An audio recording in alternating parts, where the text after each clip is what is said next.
नमस्कार दोस्तों, मैं दिलीप कुमार आपके अपने YouTube चैनल विशु एकेडमी में हार्दिक स्वागत करता हूं।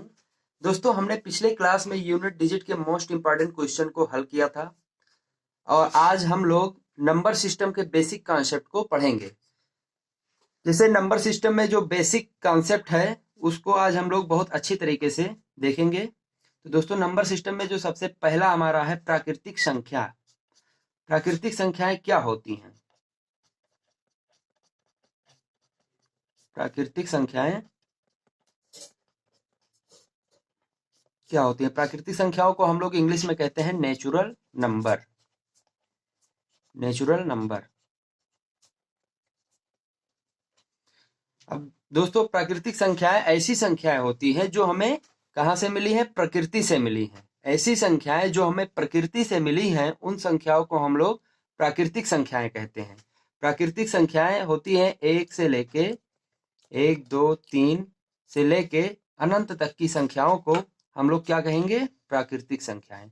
1 से लेके अनंत तक की संख्याओं को हम लोग कहते हैं प्राकृतिक संख्याएं। इसी संख्याओं को हम लोग काउंटिंग नंबर भी कहते हैं। गिनती में इन्हीं संख्याओं को लिखा जाता है। और दूसरा हमारा है दोस्तों पूर्ण संख्याएं।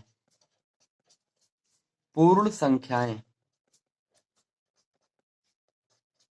पूर्ण संख्याओं को हम लोग कहते हैं होल नंबर। पूर्ण संख्याओं को हम लोग क्या कहते हैं? Whole number. दोस्तों, पूर्ण संख्याएं कौन सी संख्याएं होती हैं? ऐसी संख्याएं जो जीरो से लेके 0, 1, 2, 3 से लेके अनंत तक की हो, उन संख्याओं को हम लोग क्या कहेंगे? पूर्ण संख्याएं। 0 से लेके अनंत तक की संख्याओं को हम लोग क्या कहेंगे? पूर्ण संख्याएं। अब तीसरा हमारा आ गया पूर्णांक। पूर्णांक क्या होता है दोस्तों? तो आइए पूर्णांक के बारे में भी जान लेते हैं। पूर्णांक तीसरा हमारा क्या है? पूर्णांक। पूर्णांक को हम लोग इंग्लिश में क्या कहेंगे? इंटीजर। पूर्णांक को हम लोग क्या कहेंगे? इंटीजर। दोस्तों, पूर्णांक हमारा अनंत से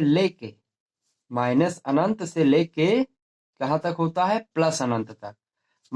अनंत से प्लस अनंत तक जो भी संख्याएं होती हैं वो हमारी पूर्णांक कहलाती हैं। इन्हीं को हम लोग क्या कहते हैं? इंटीजर कहते हैं। इन्हीं संख्याओं को हम लोग क्या कहेंगे? इंटीजर कहेंगे। अब दोस्तों, अगला हमारा पूर्णांक देखिए। पूर्णांक दो तरीके का होता है। एक होता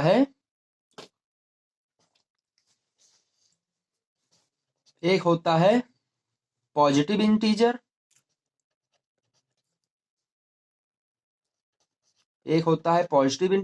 एक हमारा होता है नेगेटिव इंटीजर।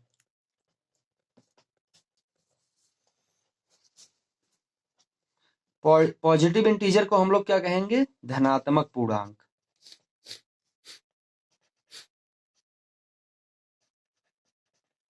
धनात्मक पूर्णांक। और नेगेटिव इंटीजर को हम लोग क्या कहेंगे? ऋणात्मक पूर्णांक। दोस्तों, धनात्मक पूर्णांक कौन सा पूर्णांक होता है? आइए उसको भी देख लेते हैं। धनात्मक पूर्णांक जैसा कि नाम से ही पता चलता है कि ये प्लस में होगा। जैसे +1, +2, +3 ऐसे अनंत तक की संख्याएं, +1 से लेकर अनंत तक की संख्याएं हमारी कैसी संख्याएं हैं? धनात्मक पूर्णांक। इन संख्याओं को हम क्या कहेंगे? धनात्मक पूर्णांक। अच्छा दोस्तों, ये भी देखिए, 1 से लेके अनंत तक की संख्याएं हमारी क्या है? धनात्मक पूर्णांक। और हमने यहाँ पे आपको बताया था 1 से लेके अनंत तक की संख्याएं कैसी संख्याएं हैं? प्राकृतिक संख्याएं। तो प्राकृतिक संख्याएं ही हमारी धनात्मक पूर्णांक होती हैं और धनात्मक पूर्णांक ही हमारा क्या होता है? प्राकृतिक संख्याएं होता है। All natural number is called positive integer या all positive integer is called natural number. तो दोस्तों, अब देख लेते हैं ऋणात्मक पूर्णांक क्या होता है। ऋणात्मक पूर्णांक जैसा नाम से पता चलता है कि ये संख्याएं माइनस में होंगी। जैसे -1, -2, -3 से लेकर अनंत तक की संख्याएं हमारी कैसी संख्याएं होती हैं? ऋणात्मक पूर्णांक होती हैं। अब दोस्तों यहाँ पे ये देखिए कि हमने आपको धनात्मक पूर्णांक में 1 से अनंत तक की संख्याएं बताया और ऋणात्मक पूर्णांक में 1 से माइनस अनंत तक की संख्याएं हमने बताया, लेकिन कहीं यहाँ पर जीरो का जिक्र नहीं हुआ। अब बताइए जीरो हमारी कैसी संख्याएं हैं? ये क्वेश्चन जीरो हमारी कैसी संख्याएं हैं? पूर्णांक है, धनात्मक पूर्णांक है या ऋणात्मक पूर्णांक है, कैसी संख्या है? ये हम लोगों को आज पता चल जाएगी कि कैसी संख्या है। दोस्तों जीरो हमारी पूर्णांक है, क्योंकि ये माइनस अनंत से प्लस अनंत के बीच में जीरो आता है। और जीरो हमने यहाँ प्राकृतिक संख्या में जीरो को क्यों नहीं इंक्लूड किया? जीरो इसलिए प्राकृतिक संख्या में नहीं इंक्लूड किया क्योंकि जीरो प्रकृति से नहीं मिली है, जीरो की खोज की गई है। इसीलिए जब जीरो का खोज हो गया तो यहाँ पे हमने पूर्ण संख्याओं में जीरो जब इंक्लूड कर दिया तो हमारी संख्या कैसी संख्या हो गई? पूर्ण संख्या हो गई। तो दोस्तों क्योंकि जीरो नहीं था तो अपूर्ण थी, इसीलिए जब हम यहाँ पे जीरो की खोज कर लिए तो इसी के साथ जीरो से लेकर अनंत तक की संख्याएं हमारी कैसी संख्याएं हो गई? पूर्ण संख्याएं या होल नंबर। तो दोस्तों आइए और आगे हम देखते हैं।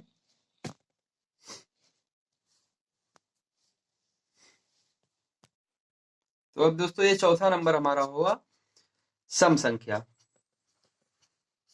सम संख्या हम लोग किसे कहते हैं? सम संख्या को इंग्लिश में क्या कहेंगे? Even number. Even number. अब दोस्तों सम संख्या या इवन नंबर, किन संख्याओं को हम लोग सम संख्या या इवन नंबर कहेंगे? दोस्तों जैसे यहाँ पे हमने कोई संख्या ले लिया, मान लीजिए 5 6 2 3 2। अब हम लोग कैसे पता करेंगे ये हमारा सम संख्या है या विषम संख्या? तो देखिए हमें सम संख्या पता करने के लिए इकाई के अंक को क्या करेंगे? 2 से भाग करेंगे। अगर इकाई का अंक 2 से कट गया तो ये संख्या हमारी कैसी होगी? सम संख्या होगी। सम संख्या ऐसी संख्याएं जो 2 से विभाजित हो जाएं, वो हमारी कौन सी संख्या होंगी? सम संख्या होंगी। 2 से विभाजित कोई भी संख्या हो, वो जो 2 से विभाजित हो जाए वो हमारी कैसी संख्या होगी? सम संख्या होगी। और विषम संख्या, पांचवा देखिए, विषम संख्या किसे कहेंगे?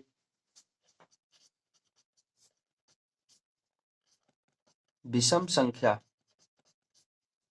इसे इंग्लिश में क्या कहेंगे? Odd number.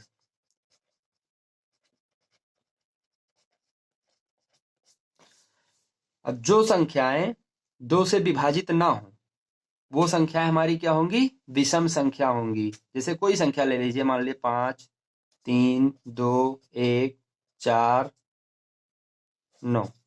अब ये देखिए इकाई का अंक इसमें 2 से कटा? नहीं कटेगा, क्योंकि यहाँ पे 9 है। तो इसलिए ये हमारी कौन सी संख्या होगी? विषम संख्या। सम संख्या जो 2 से कट जाए वो हमारी सम संख्या, और ऐसी संख्या जो 2 से ना कटे वो हमारी विषम संख्या कहलाएगी। अब दोस्तों सबसे छोटी सम संख्या आपसे पूछें तो सबसे छोटी सम संख्या कौन सी संख्या होगी? सबसे छोटी सम संख्या हमारी 2 होगी। और सबसे छोटी विषम संख्या यदि हम पूछें तो क्या बताओगे? सबसे छोटी विषम संख्या हमारी 1 होगी। सबसे छोटी सम संख्या 2 और सबसे छोटी विषम संख्या 1। अब दोस्तों अगला हमारा आएगा अभाज्य संख्या। अभाज्य संख्या देखें क्या होता है।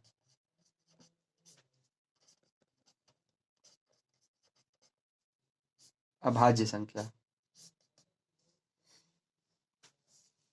अभाज्य संख्या ऐसी संख्या होती है दोस्तों जिसके केवल 2 गुणनखंड होते हैं।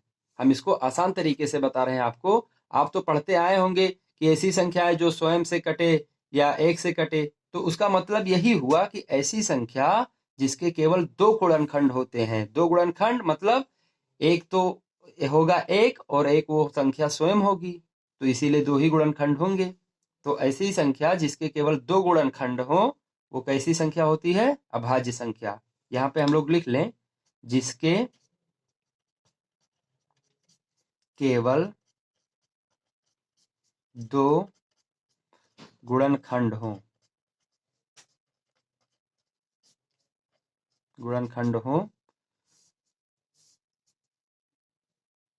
अभाज्य संख्या कहलाती है।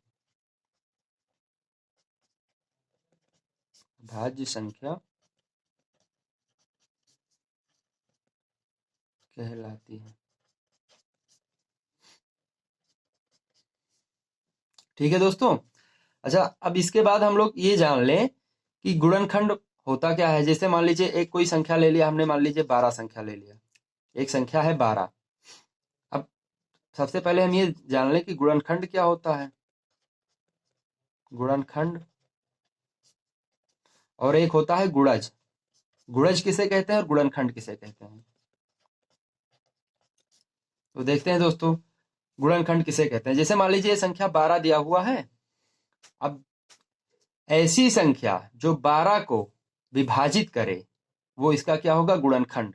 जैसे एक, 12 का एक भी एक गुणनखंड है। 2 से भी 12 कट जाएगा, 2 से भी, 2 जो है 12 को क्या कर देगा, विभाजित कर देगा। ऐसे 3, 4, 6, 12, ये संख्याएं 12 को क्या करती हैं, विभाजित कर देंगी। इसीलिए 12 का गुणनखंड क्या हो जाएगा, 1, 2, 3, 4, 6, 12। क्योंकि 12 से भी 12 कट जाएगा, 3 से भी कट जाएगा, 2 से भी कट जाएगा। अब बताइए गुणज क्या होता है। गुणज उसे कहते हैं, जैसे यहाँ पे 12 लिखा हुआ है, अब 12 का गुणज 24, फिर 36, फिर 48, ऐसे 12 का जो मल्टीपल लिखेंगे, गुणज लिखेंगे, वो हमारा यही संख्याएं होती हैं, जिसको हम 12 के गुणे में लिखते चले जाएं। जैसे 12 के गुणे में 24 हो गया, 36 हो गया, 48 हो गया, 60 हो गया, 72 हो गया, ऐसे आगे भी जो संख्याएं लिखेंगे उसको हम क्या कहेंगे, ये सब 12 का गुणज है। तो दोस्तों, दो एक ऐसी संख्या है, दो एक ऐसी संख्या है, दो एक ऐसी संख्या है जो सम संख्या है,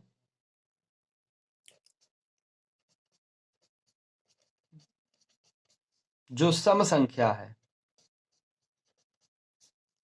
सम संख्या है, और अभाज्य संख्या भी है, और अभाज्य संख्या भी है।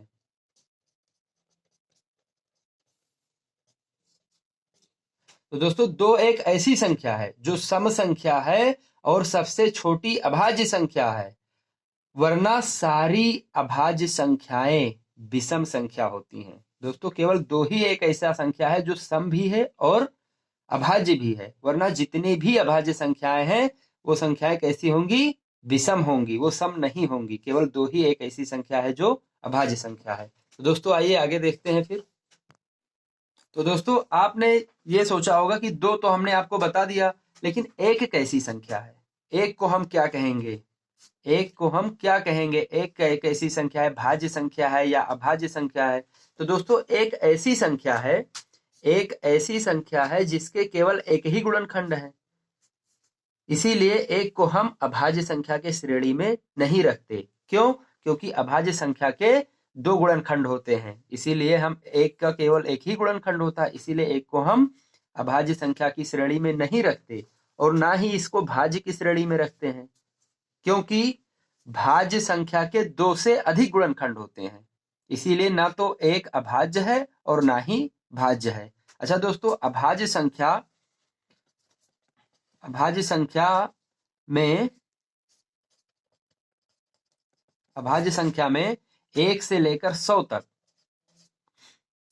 1 से लेकर 100 तक कितनी अभाज्य संख्या होती हैं, 1 से लेकर 100 तक कितनी अभाज्य संख्या होती हैं। तो आप जब 1 से लेकर 100 तक जब लिखेंगे संख्याएं, तो उसमें 25 ऐसी संख्या हैं जो अभाज्य संख्या है। अब दोस्तों, भाज्य संख्या का जो कॉन्सेप्ट है, जैसे मान लीजिए यहाँ पे 7वां जो नियम है, भाज्य संख्या किसे कहते हैं, भाज्य संख्या। दोस्तों, भाज्य संख्या ऐसी संख्या होती है जिसके केवल एक गुणनखंड नहीं, दो भी नहीं, दो से अधिक गुणनखंड, वो संख्याएं कैसी संख्याएं होती हैं, भाज्य संख्याएं। भाज्य संख्या के कितने गुणनखंड हो सकते हैं, दो से अधिक। और दोस्तों, सबसे छोटी भाज्य संख्या आपसे पूछा जाए तो आप क्या बताएंगे, आपको नहीं पता होगा। तो सबसे छोटी जो भाज्य संख्या है वो कौन सी है, 4 है।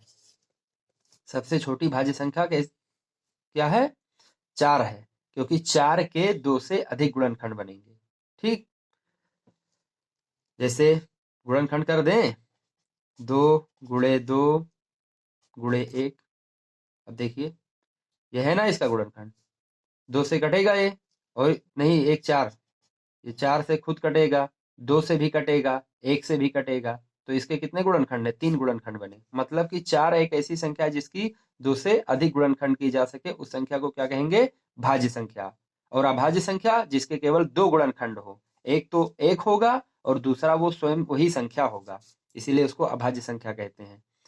तो दोस्तों हमारा भाज्य संख्या, अभाज्य संख्या और सम संख्या, विषम संख्या और फिर इस प्रकार के संख्याएं हो गई हैं।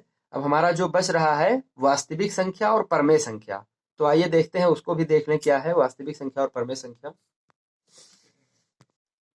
अगले दोस्तों 8वां हमारा आ गया वास्तविक संख्याएं। वास्तविक संख्याएं क्या होती हैं? वास्तविक संख्याएं, दोस्तों वास्तविक संख्याएं ऐसी संख्याएं, जैसे वास्तविक संख्या को हम लोग इंग्लिश में क्या कहेंगे? Real number. Real number, English में हम लोग वास्तविक संख्या को क्या कहते हैं? Real number. तो दोस्तों जो भी संख्याएं नंबर लाइन पर प्रदर्शित किया जाए, वास्तविक संख्याएं कहलाती हैं। नंबर लाइन पर प्रदर्शित करें उस संख्याओं को क्या कहते हैं? वास्तविक संख्याएं। अब वास्तविक संख्याएं माइनस अनंत टू प्लस अनंत, माइनस अनंत से कहां तक होती हैं? प्लस अनंत तक। इन संख्याओं को हम क्या कहते हैं? वास्तविक संख्याएं। अब एक हमारा 9वां जो है परिमेय संख्या होता है। परिमेय संख्या,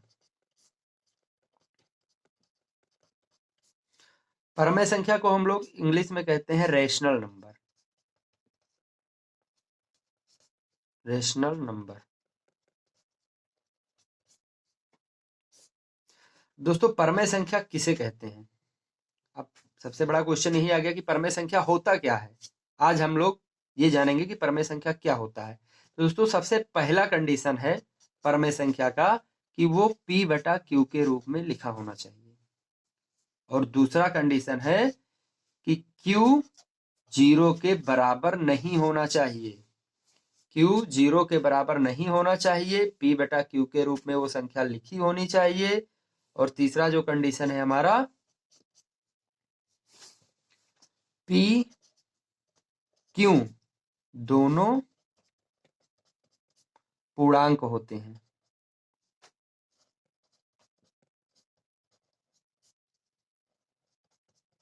ठीक है दोस्तों, P/Q के रूप में लिखा हो और Q 0 के बराबर ना हो और P Q दोनों पूर्णांक हो, उन संख्याओं को हम क्या कहेंगे? परिमेय संख्या। जैसे देखिए यहाँ पे हमने लिख दिया एक संख्या 7/8। अब बताइए ये कैसी संख्या है? देखिए ये P/Q के रूप में लिखा हुआ है और यहाँ Q का जो मान है 8, ये 0 के बराबर नहीं है। दूसरा कंडीशन भी हो गया। तीसरा, P और Q दोनों क्या है? पूर्णांक हैं। देखिए 7 भी हमारा पूर्णांक है, 8 भी हमारा पूर्णांक है। ऐसे हम एक संख्या और ले लेते हैं, जैसे मान लीजिए 4/7। अब बताइए ये पूर्णांक कैसी संख्या है? पूर्णांक है, परमेय संख्या है, वास्तविक संख्या क्या है? तो दोस्तों ये हम सबसे पहले चेक करेंगे कि ये कैसी है। देखिए P और Q किस में लिखा हुआ है? P/Q के रूप में लिखा हुआ है। और दूसरा कंडीशन कह रहा है Q बराबर नहीं है 0 के, तो यहाँ 7 जो है 0 के बराबर नहीं है। तीसरा कंडीशन P Q दोनों पूर्णांक है। तो इस प्रकार की संख्याओं को हम क्या कहेंगे? परिमेय संख्या। अब दोस्तों अपरमेय संख्या, जैसे जो P/Q के रूप में ना लिखा हो, जो Q बराबर 0 के हो या P Q दोनों पूर्णांक ना हो, इसका जस्ट उल्टा क्या होगा? अपरमेय संख्या। तो दोस्तों आज के लिए बस इतना ही। तो दोस्तों क्लास देखने के लिए बहुत बहुत धन्यवाद। तो दोस्तों हमारे चैनल को लाइक और सब्सक्राइब जरूर करिएगा। बहुत बहुत धन्यवाद दोस्तों, मिलते हैं अगले वीडियो में, तब तक के लिए धन्यवाद।